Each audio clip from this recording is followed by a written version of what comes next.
चलो जो भी है, हम लोग क्या पढ़ना है, फेफड़ा। हेडिंग कर लिए हो? देखो, तो पहले फिर से डायग्राम ही बनाएंगे। बायोलॉजी में कुछ भी पढ़ेंगे बिना डायग्राम के तो होगा नहीं। आज इसमें केवल फेफड़ा का डायग्राम बनाएंगे। हेडिंग कर लिए सब कोई?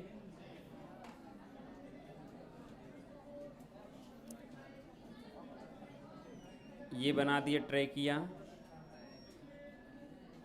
और इसमें होगा फेफड़ा।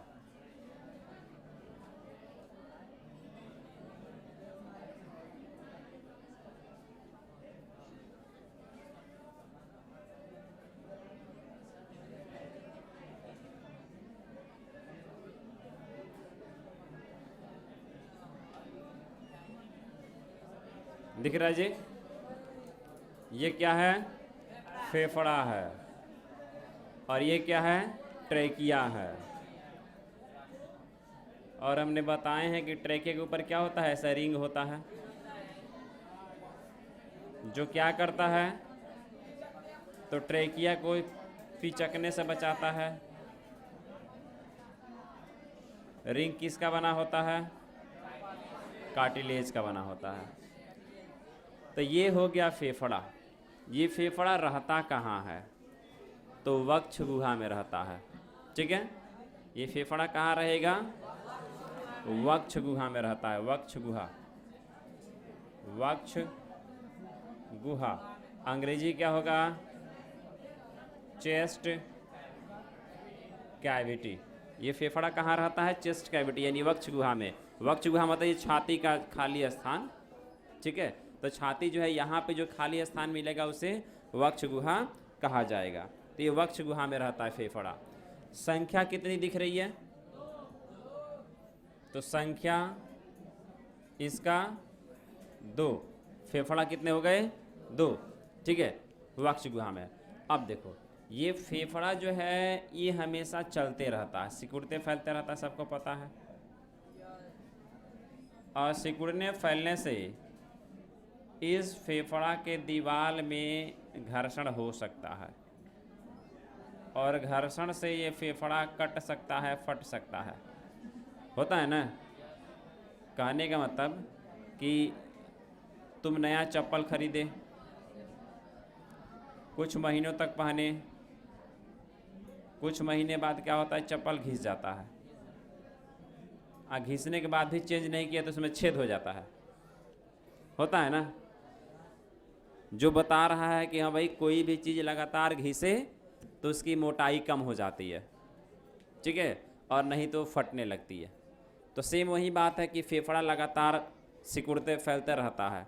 मतलब इंसान जब जन्म लेता है तो जन्म के बाद से लेकर के प्राकृतिक मृत्यु तक इंसान का फेफड़ा काम करता है, सिकुड़ता फैलता है।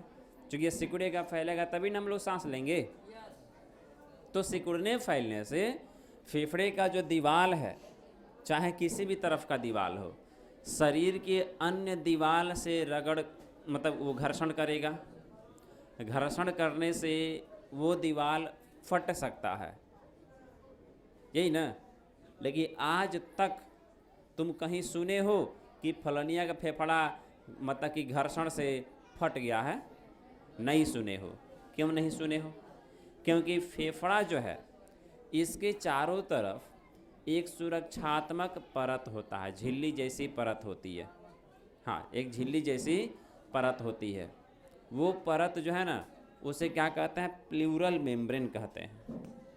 देखो, तो प्लूरल मेम्ब्रेन फेफड़ा के चारों तरफ पाए जाने वाला एक सुरक्षात्मक परत होता है, जो क्या करता है? तो फेफड़ा को बाहरी घर्षण से बचाता है। ये प्लूरल मेम्ब्रेन जो है ना, इसके अंदर एक तरल पदार्थ भरा रहता है। इसके अंदर एक तरल पदार्थ भरा रहता है। उस तरल पदार्थ का नाम क्या होता है? देखो, ये एरो करते हैं तो इस एरो को तुम ध्यान से देखना, हम कहाँ से एरो किए हैं। ये प्लूरल मेम्ब्रेन ये डॉटेड लाइन को दिखाए हैं। अब ये वाली जो एरो निकाल रहे हैं, ये डॉटेड लाइन और फेफड़ा के दीवार के बीच से जो खाली जगह होगा उसको हम बता रहे हैं। इसको क्या कहेंगे? Pleural cavity. ठीक है, यानी कि ये प्लूरल मेम्ब्रेन और फेफड़ा के दीवार के बीच में जो पतली सी जगह बनेगी उसे प्लूरल कैविटी कहेंगे। और प्लूरल कैविटी में क्या रहेगा? तो प्लूरल फ्लूइड रहेगा, प्लूरल फ्लूइड। तो प्लूरल फ्लूइड जो है वो क्या है? फ्लूइड का मतलब होता है तरल पदार्थ। ठीक है, तो एक बात समझो कि फेफड़ा जो है इसके चारों तरफ एक झिल्ली नुमा संरचना है जो उसे घर्षण से बचाएगी। लेकिन कैसे बचाएगी झिल्ली नुमा संरचना? तो जो झिल्ली है उसे तो हमने बोल दिया प्लूरल मेम्ब्रेन। फेफड़ा के चारों तरफ जो झिल्ली है वो हो गया उसका प्लूरल। यानी अभी जैसे कि फल का सीजन है आम और लीची का, खासकर लीची समझ लो, तो लीची जो है आए लीची खाओ तो ज़्यादा मत खाना, पेट उठ झड़ जाएगा। है सुनो, तो लीची जो है उसमें समझने की कोशिश करो कि लीची का बीज जो है उसको मान लो तुम फेफड़ा, ठीक है? लीची का बीज हो गया फेफड़ा और उसके बाहर का कवर हो गया तुम्हारा प्लूरल मेम्ब्रेन। तो बीज और बाहर के छिलके के बीच में एक गद्देदार भाग है, तो उस गद्देदार भाग को तुम मान लो प्लूरल फ्लूइड। समझे? जो क्या करेगा? बीज को बाहरी चोट से बचाएगा। उसी तरह से यहाँ पे कि ये फेफड़ा के चारों तरफ झिल्ली है जिसे प्लूरल मेम्ब्रेन कह दिए। अब प्लूरल मेम्ब्रेन और फेफड़ा के बीच में एक खाली जगह होगा जिसे प्लूरल कैविटी कहेंगे। और खाली जगह है तो उसमें हवा नहीं रहेगा, उसमें पानी भरा हुआ रहेगा। तो जो पानी भरा रहेगा प्लूरल कैविटी में उसे कहेंगे प्लूरल फ्लूइड। ठीक है? अब ये प्लूरल फ्लूइड ही क्या करेगा? तो फेफड़ा के घर्षण को कम करेगा, क्योंकि पानी में घर्षण बहुत कम होता है, फ्रिक्शन बहुत कम होता है। आज तक कहीं सुने हो कि पानी जहाज का पेंदी घिस गया है चलते चलते? नहीं सुने हो। हाँ, ये जरूर सुनने को मिलता है कि चलते चलते गाड़ी का चक्का घिस गया है, चप्पल घिस गया है, जूता घिस गया है, साइकिल का टायर घिस गया है। लेकिन कहीं सुनने को नहीं मिलेगा कि पानी जहाज का पेंदी घिस गया है पानी पे चलने से। नहीं सुने हो, और नहीं कभी सुनने को मिलेगा भविष्य में, है ना? क्योंकि पानी और पानी जहाज के सतह के बीच बहुत नाम मात्र के घर्षण वहाँ लगता है।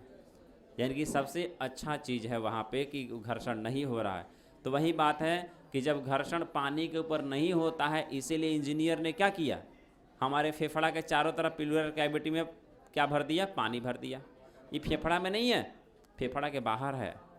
जो पानी फेफड़ा के बाहर है उसका नाम है प्लूरल फ्लूइड। ठीक है? तो नेचर ने, भगवान ने जब इंसान को बनाया तो उसके फेफड़ा को सुरक्षा देने के लिए प्लूरल मेम्ब्रेन दिया। अब प्लूरल मेम्ब्रेन के अंदर क्या कर दिया? पानी भर दिया, जो फेफड़ा के घर्षण को कम करता है, फेफड़ा को बाहरी चोट से बचाता है, फेफड़ा के तापमान को बाहरी तापमान से प्रभावित होने से भी बचाता है, रोकता है। ठीक है? ये इतना। अब फेफड़ा दिख कितना रहा है? 2 दिख रहा है। ये एक चीज़ देखना, ये दाहिना है और ये बायां फेफड़ा है। दाहिना फेफड़ा नहीं, रुको, दाहिना नहीं, ये दाहिना होगा ना, और ये बायां होगा।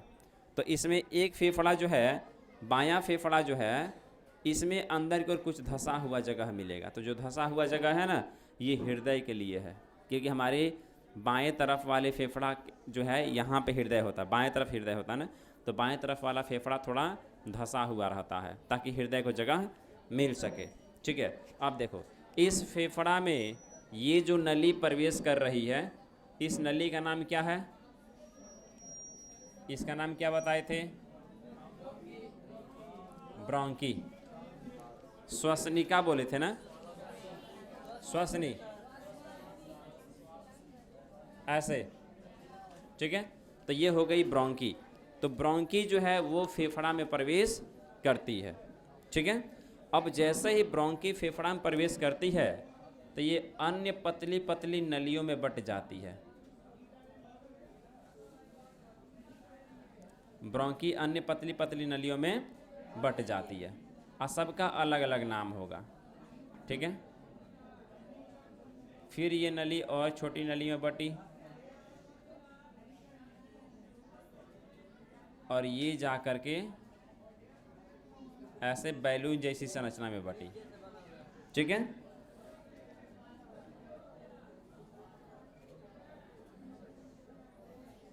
तो ये हो गई ब्रोंकी, और इसे कहेंगे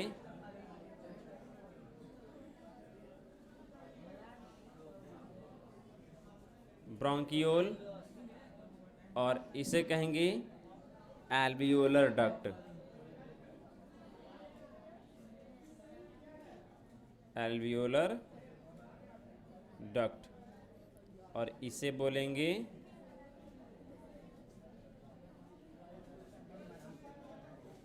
एल्वियोली। ठीक है, एल्वियोलर डक्ट और एल्वियोली।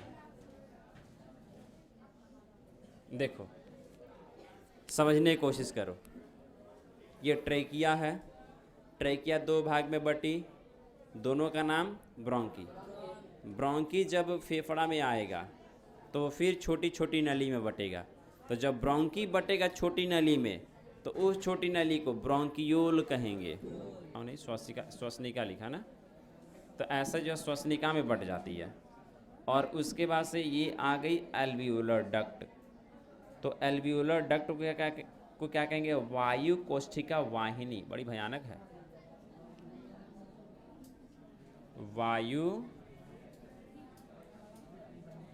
कोष्ठिका वाहिनी। ठीक है, वायु कोष्ठिका वाहिनी, ऐसे ये हो गया। और उसके बाद से ये एल्वियोली हो गया वायु कोष्ठिका। एल्वियोली को वायु कोष कहेंगे, है ना, वायु कोष, वायु कोष। ठीक है, देख लो। तो ऐसे जो है ट्रेकिया किस में बटी? ब्रोंकी, श्वसनी में। श्वसनी जब फेफड़ा के अंदर आएगी तो वो बटेगी अलग अलग नली में। तो श्वसनी किस में बटेगी? श्वसनिका में बटेगी। और श्वसनिका किस में बटेगी? वायु कोष्ठिका वाहिनी में बटेगी। और ये किस में खुलेगी? वायु कोष में खुलेगी। ठीक है, तो ये इसका मेन चीज़ है, याद रखना है। पहले ब्रोंकी, ब्रोंकियोल, एल्वियोलर डक्ट, फिर एल्वियोली, है ना। अब देखो, एक इंसान के फेफड़ा में एल्वियोली की संख्या कितनी हो सकती है? ये एल्वियोली जो है इसकी संख्या कितनी हो सकती है? तो एक इंसान के फेफड़ा में एल्वियोली का संख्या इसे बता रहा है 3 × 10⁸। ठीक है, 3 × 10⁸, यानी बहुत ज़्यादा संख्या हो गया। ठीक है, यानी 3 अरब के आसपास हो जाएगा। ठीक है, तो इतना ज़्यादा जो है एल्वियोली हमारे दोनों फेफड़ा में पाए जाते हैं। अब ये एल्वियोली रियल में है क्या, ये समझने की कोशिश करो। तो ये फेफड़ा जो है ना, इसमें जो ये तीन संरचना ऐसे गोल गोल करके बनाए हैं, इसको जब बड़ा करके देखोगे तो कैसी दिखाई देगी? तो ये रियल में कुछ इस तरह की दिखाई देगी, इस तरह की संरचना दिखाई देगी। इसके दीवार ऐसे होंगे जिसमें स्क्वामस इपिथेलियल टिश्यू मिलेंगे। अब जो 9th क्लास में स्क्वामस इपिथेलियल पढ़ा है उसको समझ में आएगा। तो ये एल्वियोली इस तरह के दिखाई देंगे। इसके चारों तरफ रक्त वाहिनियाँ होती है। ठीक है, और इसी एल्वियोली में क्या होता है? गैसों का आदान प्रदान होता है। जैसे ऑक्सीजन अंदर आएगा, कार्बन डाइऑक्साइड बाहर जाएगा। तो ऑक्सीजन अंदर आया तो ये एल्वियोली से ब्लड में आ जाएगा, कार्बन डाइऑक्साइड ब्लड से एल्वियोली में आ जाएगा, और तब यहाँ से बाहर निकलता है। यानी कि फेफड़ा का सबसे इकाई भाग जहाँ गैसों का आदान प्रदान होता है वो एल्वियोली है, यानी वायु कोष है। ये बैलून जैसी संरचना होती है। इसी की संख्या बता रहा है कितना? 3 × 10⁸। दोनों हमारे फेफड़ा में एल्वियोली की संख्या 3 × 10⁸ होती है। यानी कि इतना जब छोटे छोटे बैलून जैसी संरचना हमारे फेफड़ा में आएगा तो मालूम पड़ेगा क्या कि फेफड़ा क्या हो गया? एक गद्देदार संरचना हो गया, स्पॉन्जी स्ट्रक्चर हो गया। ठीक है, ये कैसा हो गया? गद्देदार अंग कह दो। ये कैसा अंग हो गया? गद्देदार, स्पॉन्जी ऑर्गन हो गया फेफड़ा। ठीक है, अब इसमें अधिक मात्रा में क्या है? एल्वियोली है। इन सारे एल्वियोली को अगर खोल दिया जाए, छोटे छोटे एल्वियोली हैं, इन सबको खोल के फैला दिया जाए, एक में मिला दिया जाए, तो हमारे फेफड़ा के अंदर कितना जगह बचेगा? तो हमारे फेफड़ा के अंदर 400 से 800 वर्ग फीट, मीटर है, फीट है, ठीक है। देखो, तो अगर मतलब 60 मीटर स्क्वायर होगा, ठीक है, देख लेना एनसीईआरटी में 60 मीटर स्क्वायर लिखा होगा। तो जब पूरे एल्वियोली को तुम खोल के फैला दोगे तो कितना जगह मिलेगा वहाँ पे? 400 से 800 वर्ग फीट जगह मिलेगा, यानी बहुत ज़्यादा एरिया हो गया, ठीक है। यानी इतना जगह हमारे फेफड़ा के अंदर है जो हमें मालूम नहीं पड़ता है। अब इतना जगह हमारे फेफड़ा में है तो क्या होगा? अधिक से अधिक मात्रा में गैसों का आदान प्रदान आसानी से हो जाएगा। तो गैसों का अधिक से अधिक गैसों का आदान प्रदान हो, इसलिए इंजीनियर ने क्या किया? 400 से 800 वर्ग फीट का एरिया छोटे छोटे एल्वियोली के रूप में फेफड़ा में बिठा दिया, ठीक है। अब हम थोड़ा भी सांस लेंगे तो पूरी मात्रा में ऑक्सीजन हमारे ब्लड में जाएगी और जो भी CO2 हमारे ब्लड में है वो बाहर निकल आएगी, ठीक है। तो इस तरह से ये हमारे फेफड़ा के बारे में रहा। तो फेफड़ा क्या हो गया? हमारे श्वसन तंत्र का एक मुख्य अंग है जो वक्ष गुहा में पाया जाता है। इसकी संख्या 2 होती है, ऑलरेडी लिखे हैं, डायग्राम में भी दिख रहा है, ठीक है। और इस फेफड़ा के चारों तरफ एक सुरक्षात्मक परत होता है जिसे प्लूरल मेम्ब्रेन कहते हैं, ठीक है। और प्लूरल मेम्ब्रेन और फेफड़ा के बीच में एक खाली जगह होता है जिसे प्लूरल कैविटी कहते हैं। और प्लूरल कैविटी में एक तरल पदार्थ भरा होता है जिसे प्लूरल फ्लूइड कहते हैं।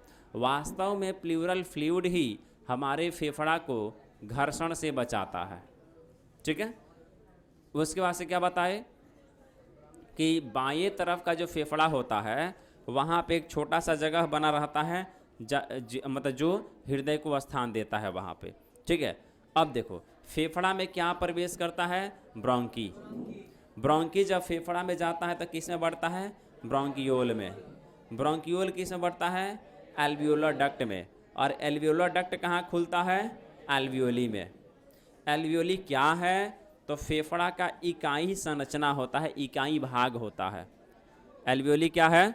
तो फेफड़ा का इकाई भाग है, ठीक है। और इसी के द्वारा मतलब एल्वियोली के द्वारा गैसों का आदान प्रदान होता है।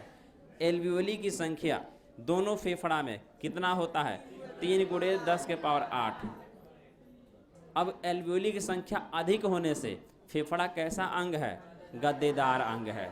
जितनी एल्वियोली है सबको फैला दिया जाए तो फेफड़ा में कितना जगह है? 400 से 800 वर्ग फीट जगह है।